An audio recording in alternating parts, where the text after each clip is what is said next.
Ahora mismo, mientras me escuchan, entre 1 y 3 de estos objetos están en su casa. No los compraron en una tienda esotérica. No los trajeron de un ritual. No los recibieron de alguien que les deseaba el mal. Están ahí porque son objetos cotidianos, ordinarios, que cualquier familia tiene. Y el rey Salomón los catalogó hace 3000 años. Y la Iglesia suprimió ese catálogo durante 15 siglos. Esta noche se los doy completo. Soy Aurelio, tengo 58 años. Pasé 4 años en el seminario de Morelia antes de que me mostraran la puerta. Estudié teología comparada en la UNAM. Y pasé 8 años investigando en archivos en Sevilla, en la Biblioteca Vaticana y en Etiopía. Lo que voy a contarles esta noche viene de uno de los textos más importantes que la Iglesia Católica decidió enterrar en el año 494. Y no lo enterró porque fuera magia oscura. Lo enterró porque era demasiado útil, demasiado concreto, demasiado directo. Porque si cualquier feligrés hubiera podido leerlo, no habría necesitado al sacerdote para saber qué estaba permitiendo entrar a su casa. Hablemos primero del texto que la Iglesia suprimió. El Testamento de Salomón, escrito entre el siglo I y el III de nuestra era. No está en ninguna Biblia, nunca fue incluido en el canon, pero era conocido. Los padres de la Iglesia lo conocían. La Biblioteca Apostólica Vaticana tiene copias del texto con anotaciones marginales de cardenales del siglo XVI. El documento no fue ignorado, fue suprimido. El decreto gelasiano, emitido por el Papa Gelasio I en el año 494, lo clasificó como libellus quem Salomonis nomine inscriptum, un texto prohibido, sin valor canónico. La justificación oficial fue origen incierto, pero la razón real era otra. El Testamento de Salomón cataloga cada demonio con su método de entrada, su punto de anclaje físico dentro del hogar, su forma de expulsión, todo sin intermediarios sacerdotales. Un feligrés con ese texto en la mano podía identificar exactamente qué tenía en su casa, por qué entrada había llegado y qué hacer para expulsarlo, sin confesarse, sin pedir una bendición, sin depender de la jerarquía. Y esa desintermediación espiritual doméstica, es exactamente lo que el decreto gelasiano no podía tolerar. En el año 1599, el Índice Romano reforzó la prohibición. Quien poseyera una copia del Testamento de Salomón podía ser procesado por la Inquisición, no por practicar magia, por saber lo que los demonios usan como puerta de entrada. Y lo que ese texto cataloga como puertas de entrada no son altares satánicos ni objetos traídos de mercados ocultistas. Son cosas que están en la mayoría de los hogares latinoamericanos de hoy. Y el Deuteronomio, capítulo 7, versículos 25 y 26, dice algo que nadie enseña en catequesis en el contexto de la vida doméstica moderna. No meterás cosa abominable en tu casa, so pena de quedar bajo el anatema. Esa advertencia directa del texto más sagrado del judaísmo existe. Está en la Biblia de todos. Pero nadie le ha dicho a Carlos, a los 55 años, en su casa de la colonia Doctores o en su departamento en Guadalajara, qué objetos concretos califican como cosa abominable en el año 2026. Eso fue lo que el Testamento de Salomón respondía, y eso fue lo que la Iglesia suprimió.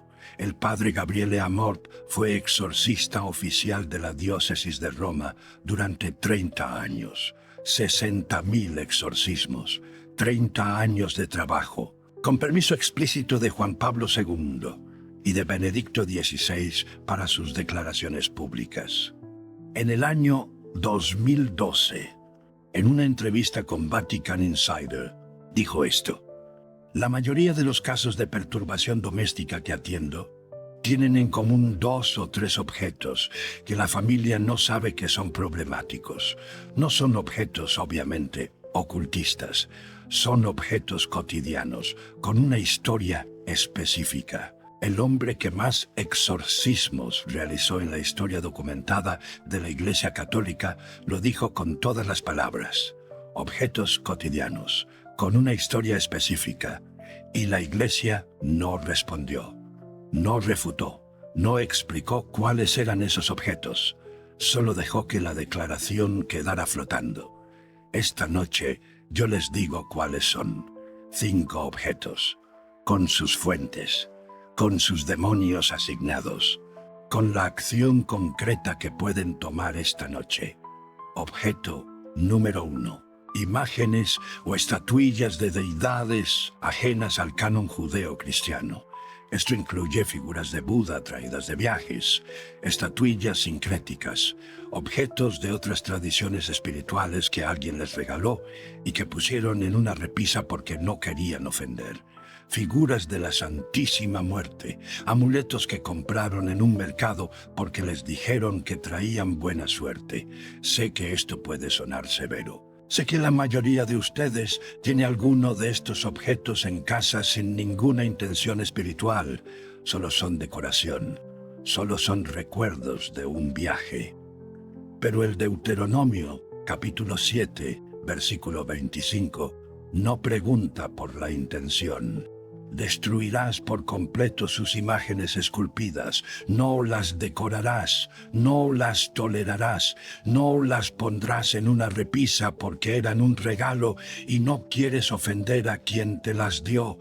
Y hay algo que la Iglesia nunca enseña sobre el versículo que sigue, Deuteronomio 7, versículo 26. No meterás cosa abominable en tu casa, no sea que seas anatema como ella.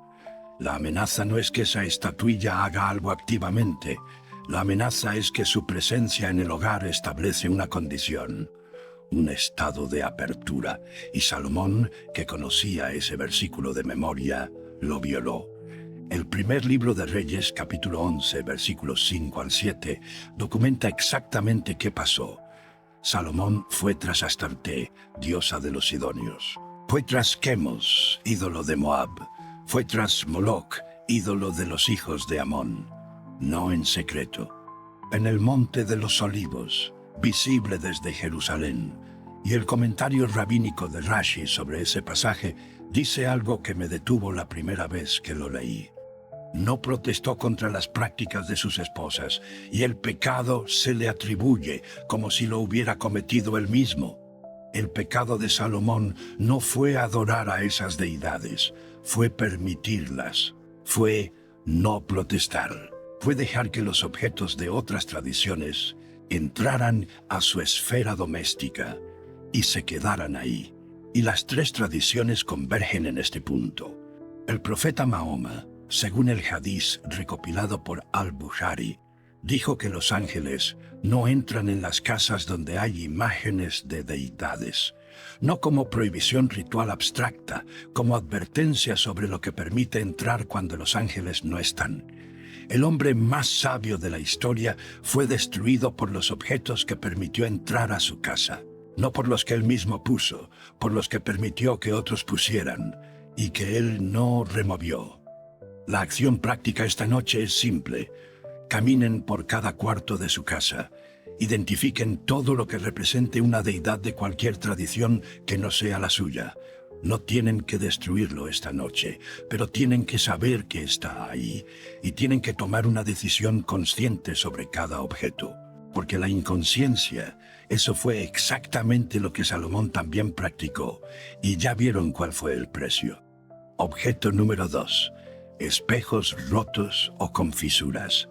Esto puede sonar a superstición de pueblo, los 7 años de mala suerte, una creencia popular sin fundamento real. Pero la fuente no es ninguna superstición popular, es el Testamento de Salomón, capítulo 15, el demonio Enepsigos. El texto lo describe con 3 cabezas y naturaleza lunar. Y en el interrogatorio que Salomón le hace, Enepsigos declara su método de operación con una precisión que no deja lugar a dudas.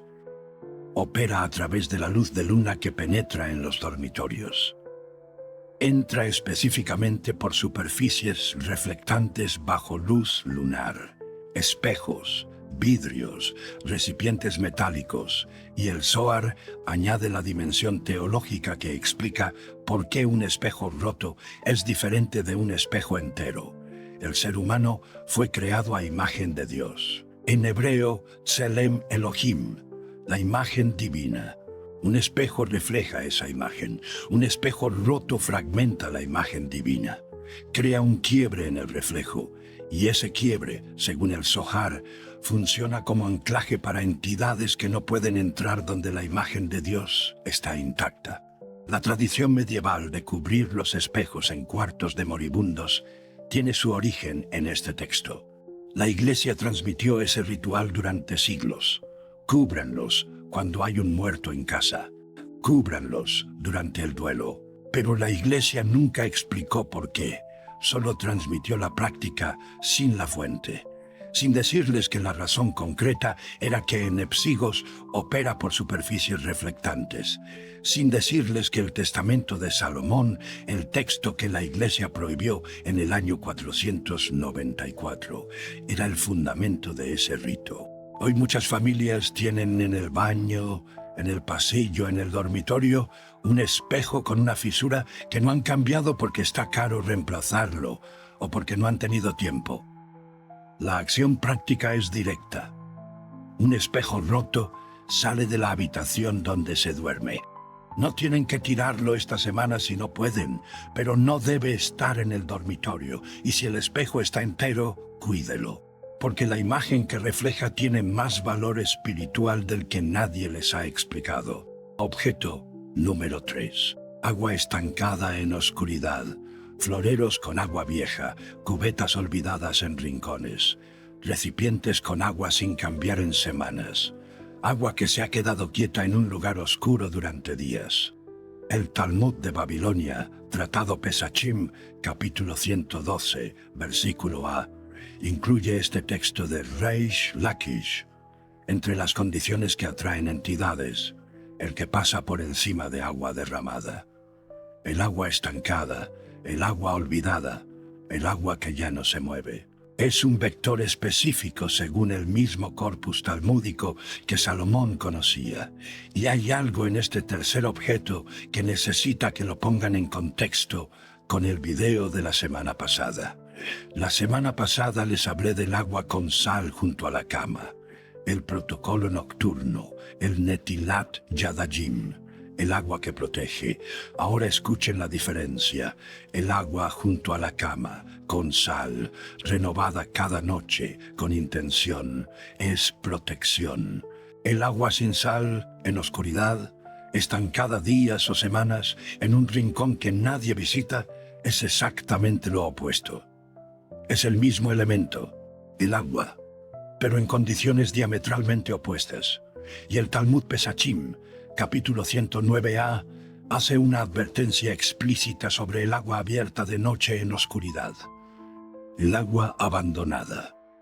El agua que nadie cuida. El agua que ya no tiene intención ni atención.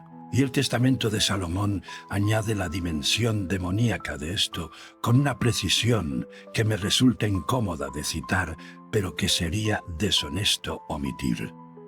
Asmodeo, el demonio destructor del matrimonio, el que el libro de Tobías capítulo 3 versículo 8 describe matando a los 7 esposos de Sara, está específicamente asignado, según el Talmud Pesachim 111b, sobre los que realizan acciones en pares.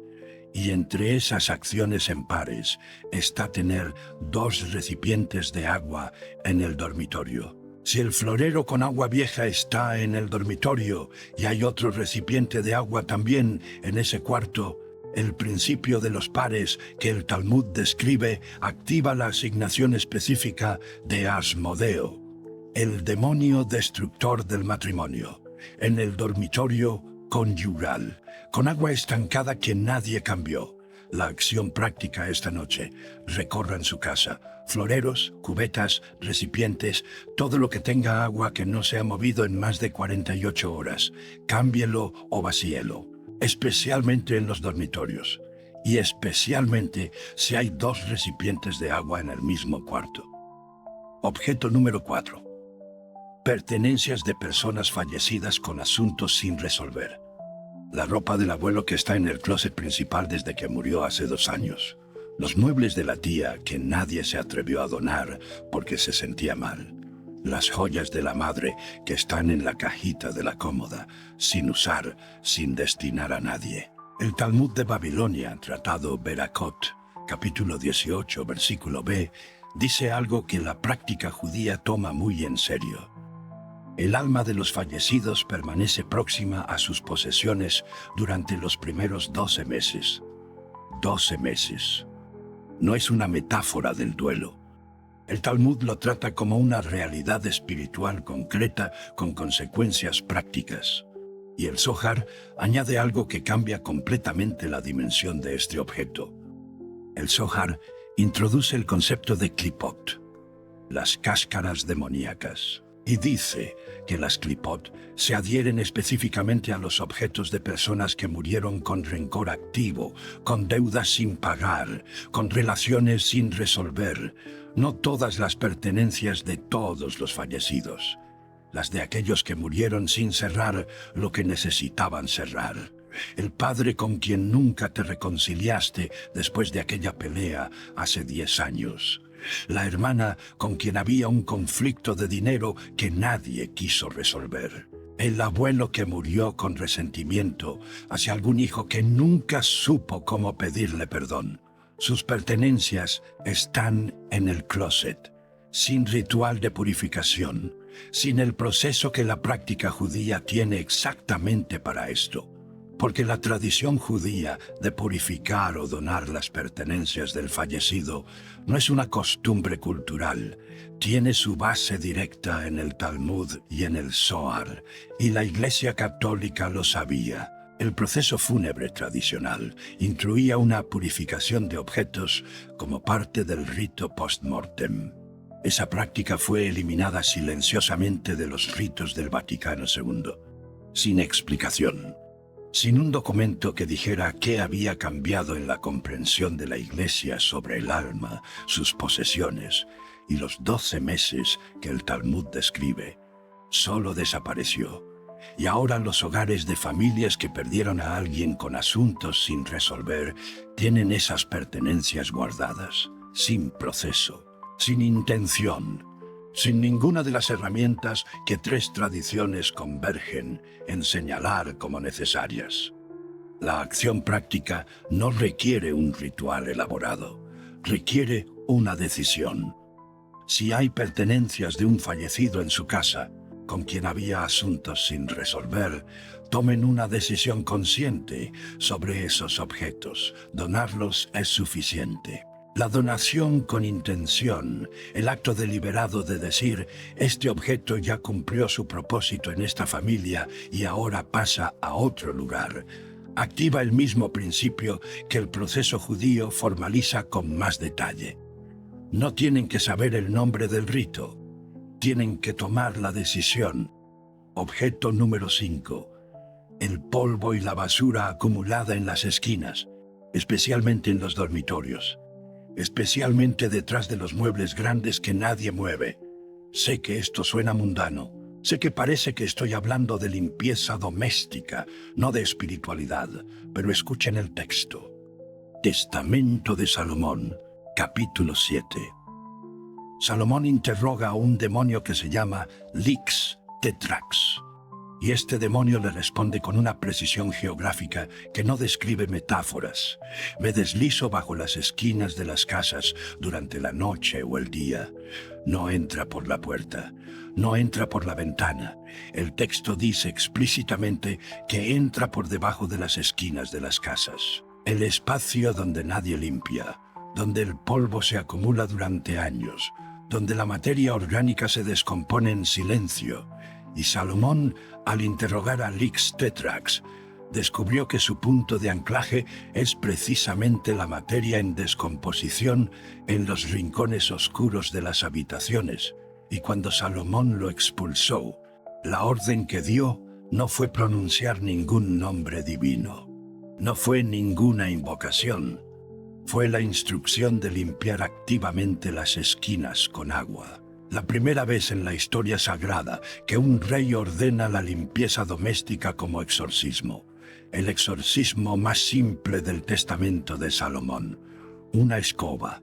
Y los que tuvieron ese texto en sus manos, los que suprimieron el testamento de Salomón en el año 494 y lo prohibieron en el índice romano de 1599, se llevaron consigo la instrucción más accesible, más barata, más democrática y más documentada de toda la literatura espiritual. La escoba como herramienta de protección espiritual doméstica. No porque la escoba tenga ningún poder en sí misma, sino porque la materia en descomposición en las esquinas oscuras es exactamente el punto de anclaje que el Ix-Tetrax necesita para operar. Y sin ese punto de anclaje, el demonio del polvo y las esquinas no tiene dónde instalarse. La acción práctica esta noche o este fin de semana si no pueden más tarde. Las esquinas de los dormitorios, detrás de la cómoda, debajo de la cama, detrás del ropero, los lugares donde nadie ha aspirado en meses, los rincones oscuros donde el polvo lleva tiempo, no necesitan más que una escoba y un trapo húmedo.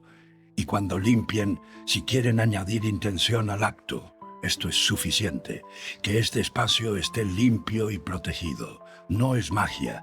Es la instrucción directa que Salomón le dio al Ix-Tetrax hace 3000 años, y que la Iglesia decidió que no necesitaban saber. Necesito contarles algo que me ocurrió hace muchos años, mucho antes de que yo entendiera la mitad de lo que les estoy contando esta noche. Estaba en el seminario de Morelia, segundo o tercer año. Parte de la formación pastoral incluía visitas domiciliarias. Visitas a familias de la comunidad, acompañamiento, presencia, oración. Una familia me invitó a bendecir su casa. Había cosas raras, decían, sin saber describir qué. Cosas raras. Es como la gente describe lo que no tiene palabras para nombrar. Fui a Querétaro, una casa familiar, de las que tienen esa arquitectura de patio interior con corredor y macetas. Hice el recorrido. Y mientras caminaba por las habitaciones, tomaba nota mental de lo que iba viendo. En el baño del pasillo, un espejo con una fisura diagonal que cruzaba el centro del vidrio. En la sala, una figurilla de Ganesh que la hija había traído de Cancún. La compró en el hotel porque tenía decoración oriental. Le parecía linda. En el rincón de la sala, un florero con agua verde. Flores marchitas que nadie había cambiado en semanas. El agua con el color de algo que lleva mucho tiempo quieto. En el dormitorio principal, el ropero con la ropa del abuelo que había muerto el año anterior, con quien el padre de familia nunca se reconcilió después de una pelea por dinero. La ropa estaba ahí, en el mismo ropero, sin que nadie hubiera tomado una decisión sobre qué hacer con ella. Y detrás de la cómoda del dormitorio principal, la esquina, donde nadie había aspirado en quizás un año o más. Hice la visita pastoral. Pronuncié las palabras del ritual romano que me habían enseñado en el seminario. Repartí agua bendita por los cuartos. Salí. No supe en ese momento lo que acababa de ver. Años después, cuando leí el testamento de Salomón completo en la biblioteca del seminario, entendí lo que había caminado en esa casa de Querétaro, en un solo recorrido, sin buscarlos. Había visto exactamente los 5 puntos de entrada que Salomón había catalogado 3000 años antes. Cerré el libro. Me quedé mirando el techo durante varios minutos, porque la familia de Querétaro no era una familia inusual, era una familia completamente ordinaria, con una casa completamente ordinaria, con los mismos objetos que tienen la mayoría de las familias que conozco. Y yo había entrado con las palabras del ritual romano, las palabras correctas, sin saber que había un manual de instrucciones que nadie me había dado, que nadie podía darme. Porque la Iglesia lo había suprimido 1400 años antes de que yo naciera. Ahora quiero que hagan algo. No esta semana, esta noche. 5 acciones, una por objeto. Primera, caminen por su casa e identifiquen cada imagen o estatuilla de una deidad de cualquier tradición que no sea la suya. No tienen que tirarla esta noche, pero tienen que verla conscientemente, porque la inconsciencia fue exactamente el error de Salomón. Segunda, revisen los espejos en los dormitorios. Si alguno está roto o tiene una fisura, sáquenlo del cuarto esta noche. No tiene que irse de la casa, solo tiene que salir del dormitorio. Tercera, recorran la casa buscando todo recipiente con agua que no se ha movido en más de 48 horas. Floreros, cubetas, cualquier agua estancada, vacíenla o cámbiela, especialmente si hay 2 recipientes de agua en el mismo dormitorio. Cuarta, si tienen pertenencias de un fallecido con quien había asuntos sin resolver, tomen esta noche la decisión de qué harán con esos objetos. La decisión consciente es suficiente para empezar. La donación con intención es el paso siguiente.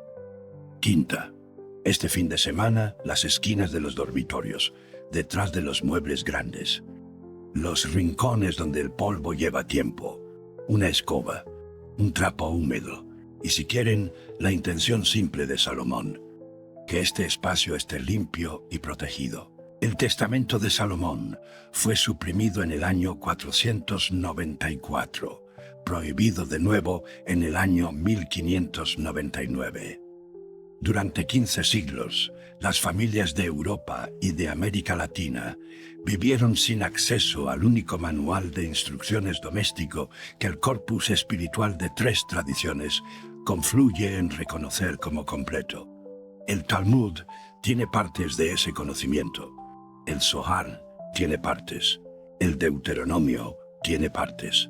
El Testamento de Salomón las reunía todas, con el demonio específico de cada condición, con el punto de anclaje físico de cada uno, con la acción concreta para cada caso, sin necesidad de sacerdote, sin intermediarios, con lo que cualquier familia tiene en su casa.